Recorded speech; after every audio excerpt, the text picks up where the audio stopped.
Selamat siang Bapak dan Ibu sekalian. Kita masuk ke pertemuan ketiga manajemen operasional dan rantai pasok dengan topik proyeksi kebutuhan garis miring peramalan. Indikatornya, satu, menjelaskan pengertian proyeksi kebutuhan garis miring peramalan. Nomor dua, menjelaskan faktor-faktor dalam forecasting. Tiga, menjelaskan jenis-jenis peramalan. Empat, menjelaskan dan menganalisis metode forecasting. Satu, kondisi masa depan. Kebutuhan konsumen merupakan sumber dari adanya potensi pasar. Potensi pasar merupakan peluang bagi pengusaha untuk menawarkan dan memasarkan produknya agar dapat digunakan untuk memenuhi kebutuhan tersebut. Kebutuhan konsumen sangat dipengaruhi perkembangan lingkungan yang dinamis. Pertumbuhan kebutuhan tersebut akan merupakan dasar dari semua rencana kerja yang harus dilakukan oleh perusahaan. Untuk itu, perusahaan harus membuat suatu proyeksi kebutuhan di masa depan atau forecasting. Nomor dua, pengertian forecasting atau ramalan. Forecasting adalah merupakan ramalan atau estimasi terhadap keadaan di masa depan. Hal ini dapat berupa ramalan terhadap perubahan permintaan, perkembangan teknologi, ataupun perkembangan dunia usaha. Beberapa sumber data yang dapat digunakan dalam melakukan forecasting adalah A. Pendapat konsumen. Konsumen pemakai barang atau jasa yang dipasarkan dapat digunakan sebagai sumber data yang baik bagi analisis pasar. Menggali data tentang pendapat konsumen selayaknya memenuhi syarat-syarat. Satu, pertanyaan harus mudah dimengerti dan dicerna oleh dan dengan bahasa konsumen. Dua, pertanyaan tersebut memungkinkan gambaran yang dapat diukur secara kuantitatif. B. Pendapat pelanggan atau customer. A. Catatan dan pendapat distributor. Distributor akan dapat mengetahui lebih lengkap dan terperinci tentang kondisi dan situasi langganan atau konsumen yang ada di daerahnya. Dari informasi distributor dapat diketahui tentang permintaan konsumen, pelanggan, serta pesaing. B. Catatan penjualan perusahaan. Perkiraan terhadap kondisi penjualan di masa depan dapat didasarkan pada data-data historis atau empiris. Data empiris yang tersedia di dalam perusahaan merupakan data kuantitatif yang objektif. 3. Faktor-faktor dalam forecasting. Dengan menggunakan dasar pertumbuhan tetap, maka peramalan dilakukan dalam bentuk regresi garis lurus atau linear regression, atau proyeksi sederhana dari masa lalu ke masa datang. Dalam hal ini terdapat 3 hal yang harus diperhatikan. A. Pertumbuhan atau perkembangan. Arah perkembangan ini memiliki aspek perubahan-perubahan yang terjadi dalam jangka panjang. Hal ini sering disebut dengan tren perkembangan. Pengaruh ini menunjukkan perkembangan positif atau growth maupun perkembangan negatif atau decline. B. Pengaruh musiman, seasonal effect. Pengaruh musim akan dapat menunjukkan gejala perubahan volume penjualan karena pengaruh musim. Pengaruh musim ini akan menyebabkan adanya fluktuasi penjualan tertentu dalam satu tahun yang akan selalu berulang kembali dalam membentuk pola penjualan musim. C. Pengaruh konjunktur atau siklis, cyclical effect. Perubahan-perubahan yang terjadi sebagai akibat dari perkembangan sosial ekonomis jangka panjang atau siklus kehidupan ekonomi yang sering disebut dengan pengaruh konjunktur. Pengaruh ini pada umumnya akan terjadi antara 5 sampai 8 tahun. 4. Jenis-jenis peramalan. Peramalan dapat dilakukan secara kuantitatif maupun kualitatif. Pengukuran secara kuantitatif menggunakan metode statistik, sedangkan pengukuran secara kualitatif berdasarkan pendapat atau judgement dari yang melakukan peramalan. Berdasarkan horizon waktu, peramalan dapat dikelompokkan dalam 3 bagian, yaitu peramalan jangka panjang, jangka menengah, dan jangka pendek. Peramalan jangka panjang yaitu mencakup waktu lebih besar dari 18 bulan. Misalnya, peramalan yang diperlukan dalam kaitannya dengan penanaman modal, peramalan fasilitas, dan perencanaan untuk kegiatan bank. B. Peramalan jangka menengah mencakup waktu 3 sampai 18 bulan. Misalnya, peramalan untuk perencanaan penjualan, perencanaan produksi, dan perencanaan tenaga kerja tidak tetap. C. Peramalan jangka pendek yaitu jangka waktu kurang dari 3 bulan. Misalnya, peramalan dalam hubungannya dengan perencanaan pembelian material, penjadwalan kerja, dan penugasan karyawan. Ramalan jangka panjang banyak menggunakan pendekatan kualitatif, sedangkan peramalan jangka menengah dan jangka pendek biasanya menggunakan pendekatan kuantitatif. Metode forecasting. Peramalan untuk memberikan gambaran tentang kondisi masa depan dapat dilakukan dengan metode yaitu metode time series atau trend. Time series atau runtun waktu adalah suatu analisis di mana kita berusaha menggambarkan pola perkembangan penjualan dari catatan penjualan pada runtun waktu yang telah lewat untuk dapat memperoleh besar kecilnya tingkat perkembangan penjualan tahunan. Contoh, pada tabel ini penjualan selama 5 tahun, misalnya kuartal pertama tahun 1999, 19, tahun 2000, 28, tahun 2001, 27, 2020, 2002, 30, 2003, 32. Kuartal kedua tahun 1999, 37, tahun 2000, 42, tahun 2001, 36, tahun 2002, 43, tahun 2003, 44. Kuartal ketiga tahun 1999, 30, tahun 2000, 31, tahun 2001, 28, tahun 2002, 29, tahun 2003, 32. Kuartal keempat tahun 1999, 22, tahun 2000, kuartal keempat 18, 2001, 19, tahun 2002, pada kuartal keempat 20, 2003, kuartal keempat 2022. Tahun 1999, kuartal 1 sampai 4 dijumlahkan 108, tahun 2000, kuartal 1 sampai 4 jumlahnya 119, tahun 2001, kuartal 1 sampai 4 110 jumlahnya, 2002 dijumlahkan kuartal 1 sampai 4 jumlahnya 122, 2003 kuartal 1 sampai 4 jumlahnya 130. Pola perkembangan dan membentuk garis pertumbuhan penjualan. Garis tersebut memiliki komponen tetap dan komponen variabel. Garis tersebut apabila dinyatakan dalam bentuk persamaan akan berbentuk Y sama dengan A tambah BX, di mana Y sama dengan besarnya penjualan yang dinyatakan di dalam sumbu vertikal dari grafik tersebut. X, tahun perencanaan penjualan yang dinyatakan di dalam sumbu horizontal. A sama dengan komponen yang tetap dari penjualan pada di tiap tahun. B, tingkat perkembangan penjualan setiap tahun dan juga merupakan arah garis dari perkiraan penjualan tersebut. Oleh karena itu, apabila kita memperoleh angka-angka yang menunjukkan besarnya A dan B, dapat dicari dengan dua cara, yaitu satu, tahun pertama sebagai tahun dasar. Apabila kita menggunakan data-data penjualan selama 5 tahun terakhir, maka tahun dasar adalah tahun 1999 yang diberi kode tahun ke-0. Besarnya A dan B dapat dicari dengan rumus B sama dengan N sigma XY kurang sigma X kali sigma Y per N dibagi sigma X kuadrat kurang sigma X pangkat 2. A sama dengan sigma Y tambah B kali sigma X per N, di mana N jumlah tahun dari data empiris yang ada, X angka tahun atau kode, Y sama dengan jumlah penjualan. Penerapan rumus di atas, kode tahunnya adalah, lihat, dimulai dari 0, 1, 2, 3, 4. Jumlahnya 10.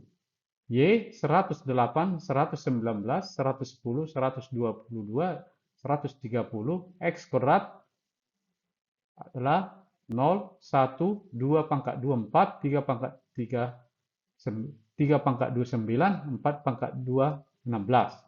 Dikalikan X kali Y, ya, 0 kali 108, 0, 1 kali 119, 119, 2 kali 110, 220, 3 kali 122, 366, 4 kali 130, 520, Y-nya dijumlah 589, X kuadratnya 30, X kali Y 1225. A sama dengan 589 kurang 4,7 kali 10 per 5. 589 kurang 47 per 5. Sama dengan dapatnya 47.000 ton. Dari perhitungan A dan B tersebut, maka kita dapat memperhitungkan ramalan penjualan pada tahun 2004 atau tahun kelima Y04. Artinya tahun keempat sama dengan A tambah BX. sama dengan 1.084.00 tambah 47.000 kali 5 sama dengan 1.319.000 ton. Titik tengah sebagai tahun dasar. Dengan cara ini, tahun dasar adalah tahun 2001 diberi kode 0, sedangkan tahun sebelumnya dengan tanda min dan tahun sesudahnya dengan tanda positif. Dalam metode A dan B dicari dengan rumus A sama dengan sigma Y per N, B sama dengan sigma XE per sigma X kuadrat. Penerapan rumus terlihat dalam tabel di bawah ini. Tahun 1999, kode tahunnya min 2, Y-nya 108, X kuadratnya 4, min 2 kali pangkat 2, XY min 216, min 2 kali 108. Tahun 2000, kode tahunnya min 1, Y 119, X kuadratnya 1, min 1 pangkat 2. XY-nya min 119, min 1 kali 119. Tahun 2001, kode tahunnya 0, ya, sebagai per bulan tadi, Y 110, X kuadratnya 0, Y-nya 0. Tahun 2002, kode tahunnya 1, Y-nya 122, X kuadratnya 1, XY-nya 122. Tahun 2003, kode tahunnya 2, Y-nya 130, X kuadratnya 4, XY-nya 2 kali 130. Nah, dijumlah di sini terdapat Y 589, X kuadratnya 10. Maka A sama dengan 589 per 5 sama dengan 117,8 sama dengan kali 1000, 117800 ton. Ya. B-nya 47 per 10, 4,70 kali ton. Ya. Ramalan penjualan tahun 2004 atau tahun ketiga adalah 117.800 tambah 47.000 kali 3. Metode B, metode eksponensial. Kadang-kadang bentuk kurva dapat memberikan ketepatan yang tinggi terhadap ramalan yang dilakukan dibanding dengan garis lurus. Bentuk kurva ini berarti menggambarkan adanya pertimbangan atau pengurangan yang tidak selalu sama pada tiap tahun. Dengan menggunakan persamaan eksponensial, maka tingkat pertambahan tiap tahun akan berbeda dengan arah eksponensial yang lain, tidak berpangkat 1 tapi berpangkat lebih dari 1. Dengan demikian, bentuk garisnya Y sama dengan A kali B pangkat X.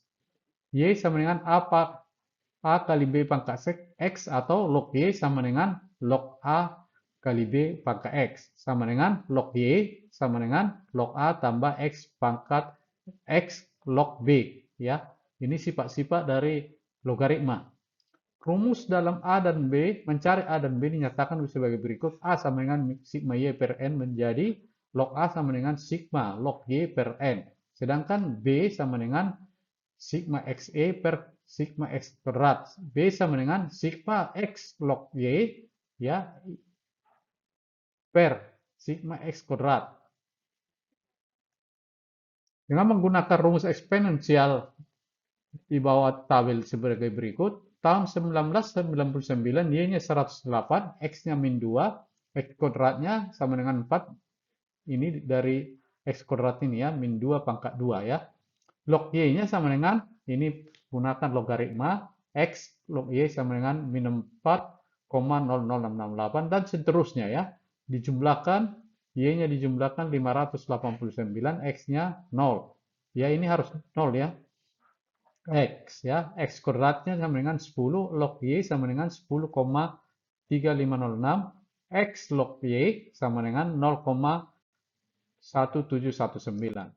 Dari tabel dapat dicari A dan B sebagai berikut. Log A sama dengan sigma log Y per N sama dengan 10,306 per 5 sama dengan 2,0701. A sama dengan 117,5 antilog 2,0701. Log B sama dengan sigma X log Y per sigma X kuadrat sama dengan 0,179 bagi 10 sama dengan 0,0172.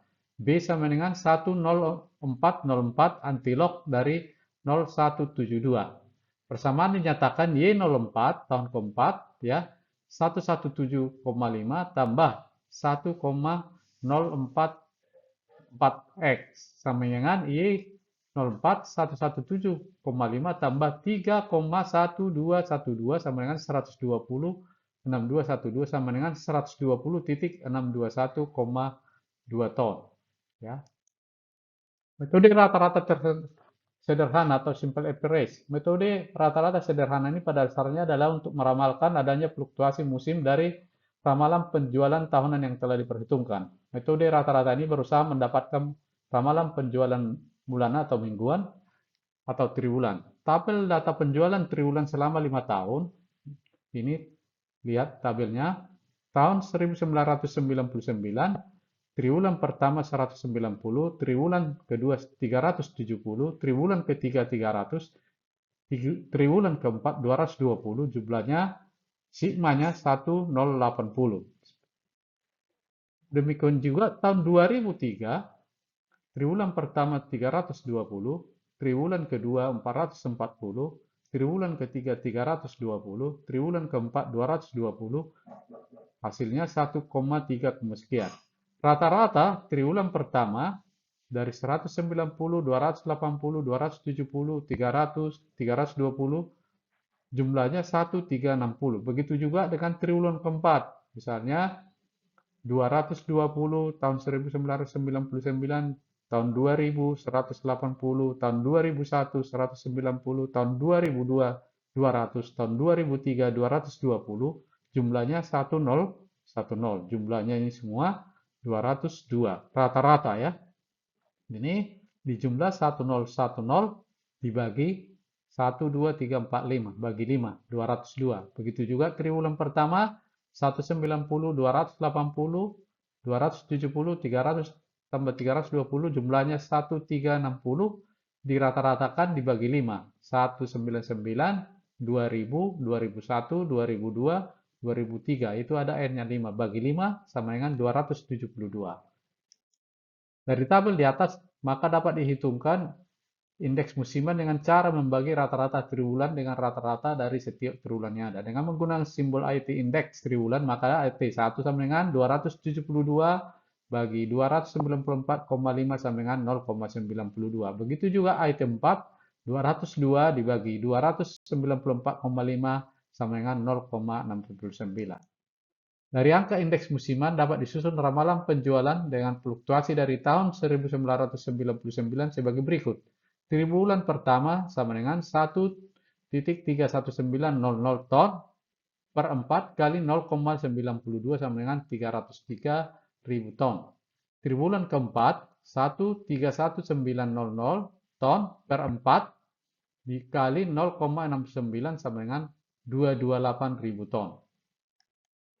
Metode rata-rata bergerak moving average. Dalam metode ini perhitungan rata-rata dilakukan secara bergerak ke depan untuk memperkirakan penjualan pada periode yang kemudian atau yang akan datang. Untuk mendalami penerapan dari metode rata-rata bergerak ini, kita pakai contoh data penjualan yang sebelumnya dan kita perhitungkan dengan moving average 4 periode triwulan. Perhitungan rata-rata bergerak dapat terlihat dalam tabel di bawah ini. Perhitungan indeks musiman dengan metode rata-rata bergerak dalam ribuan ton. Lihat, tahun 1999, triwulan T1, ini triwulan pertama, kedua, triwulan kedua, T3, triwulan ketiga, T4, triwulan keempat, volume penjualannya T1 190, T2 370, T3 300, T4 220. Nah, moving average-nya sama dengan, lihat ini 270, 292, 305, 307. Titik tengahnya adalah 281, 298, dan angka musiman 1,07, 0,74, dan 0,91. Data dan perhitungan, kolom 4 diperoleh dengan 4 periode rata-rata bergerak. Kolom 5 diperoleh dengan mencari rata-rata dari kolom 4 untuk mencari titik perkiraan dari dua angka perkiraan pada kolom 4. Angka indeks musiman pada kolom 6 diperoleh dengan pembagian reel dari kolom 3 dibagi dengan angka forecast dalam kolom 5. Tabel perhitungan angka indeks musiman dan penyesuaiannya. Tahun 1999, triwulan pertama, triwulan kedua 0, triwulan ketiga 1,07, triwulan keempat 0,74. Tahun 2003, triwulan pertama 1,01, triwulan kedua 1,37, triwulan ketiga 0, triwulan keempat 0. Rata-ratanya indeks musimannya adalah 0,975, triwulan kedua pertama tadi ya, triwulan kedua 1,375 di triwulan kedua, triwulan ketiga 1,0125, triwulan keempat 0,6675. Indeks musiman yang disesuaikan, triwulan pertama 0,97, triwulan kedua 1,37, triwulan ketiga 1,00. Perhitungannya, angka indeks musiman harus berjumlah 1 atau 100%. Pada perhitungan rata-rata indeks musiman menunjukkan angka 1,0075 yang diperoleh dari 0,975 tambah 1,375 tambah 1,0125 tambah 0,6675 dibagi 4 sama dengan 1,0075. Dari angka indeks musiman yang menunjukkan angka 1,075 berarti harus dilakukan penyesuaian dengan mengurangi sebesar 0,75% atau 0,075. Langkah terakhir dari proses pelamaran dengan menggunakan moving average adalah memperhitungkan penjualan tahun depan, yaitu tahun 2004, triwulan pertama sama dengan 0,97 kali 316 sama dengan 306,52, triwulan keempat sama dengan 0,66 kali 311 sama dengan 205,26. Totalnya tahun 2024 sama dengan 1,259,92 sama dengan 1,259,920 ton. Metode exponential smoothing. Setiap metode forecasting yang kuantitatif memerlukan adanya penyesuaian terhadap fluktuasi permintaan. Di dalam exponential smoothing ditambahkan suatu faktor yang disebut smoothing konstanta dan diberi simbol alfa atau A. Alfa ya. Peramalan yang menggunakan exponential smoothing dinyatakan dalam persamaan Fn sama dengan alfa En kurang 1 tambah 1 kurang alfa kali Fn kurang 1. Di mana Fn adalah ramalan penjualan pada tahun Yn atau sama dengan data real penjualan. Ynn adalah FO, penjualan pada tahun awal ramalan mencari alfa dengan rumus alfa sama dengan 2 per N tambah 1. Apabila persamaan tersebut dimasukkan dalam contoh di atas, maka diperoleh ramalan penjualan tahun 2004 sebagai berikut. F 2004 sama dengan 0,30 kali 130 tambah 0,3 kali 0,7 kali 122 tambah 0,3 kali 0,7 kuadrat kali 110 tambah 0,3 kali 0,7 pangkat 3 kali 119 tambah 0,7 pangkat 4 kali 108 sama dengan 39 tambah 25,62 tambah 16,5 tambah 25,92 sama dengan 118,92 atau sama dengan 1,189,400 ton. Standar error dari peramalan. Forecast yang telah diperhitungkan tidak lepas dari kesalahan estimasi. Dengan mengetahui tingkat kesalahan estimasi, maka kita dapat memperbaiki tingkat ketepatan peramalan. Tingkat kesalahan atau error terhadap estimasi dapat diperkecil dengan melakukan estimasi interval. Standar penyimpangan atau SY dapat diperhitungkan dengan SY sama dengan akar dari sigma Y kurang YF per V kali pangkat 2. Di mana SY sama dengan standar error, Y sama dengan data real penjualan. YF sama dengan perhitungan ramalan penjualan terhadap data real penjualan dari tahun-tahun yang lalu. V sama dengan degree of freedom dalam small sample V sama dengan N kurang 2. Untuk menerapkan standar error dari estimasi, kita harus memperhitungkan terlebih dahulu tentang angka-angka perhitungan peramalan terhadap penjualan-penjualan tahun-tahun sebelumnya. Dengan menggunakan tabel perhitungan di bawah ini, misalnya Y108, YF 108,4, Y kurang YF sama dengan 0,4, 108,4 kurang 108 ini ya. Y kurang YF pangkat 2 sama dengan 0,16 dari 0,4 pangkat 2 ya. Y sama dengan 130, YF-nya 127 kurang 127,2, Y kurang YF sama dengan 127 ya. 130 kurang 127,2 sama dengan 2,8. Y kurang YF pangkat 2 sama dengan 2,8 pangkat 2 sama dengan 7,84. Ditotalkan Y kurang YF pangkat 2 sama dengan 103,90. SY-nya sama dengan 5,9 dibulatkan menjadi 6. Dari angka perhitungan standar penyimpangan sebesar 6 dapat diterapkan di dalam peramalan. Angka ramalan penjualan tahun 2004 sebesar 1,31900 ton akan dapat terjadi penyimpangan sebesar 6 ton. Jadi dapat diperkirakan bahwa kemungkinan besar penjualan akan berada dalam interval antara 1,316 sampai 1,322 ton. Korelasi.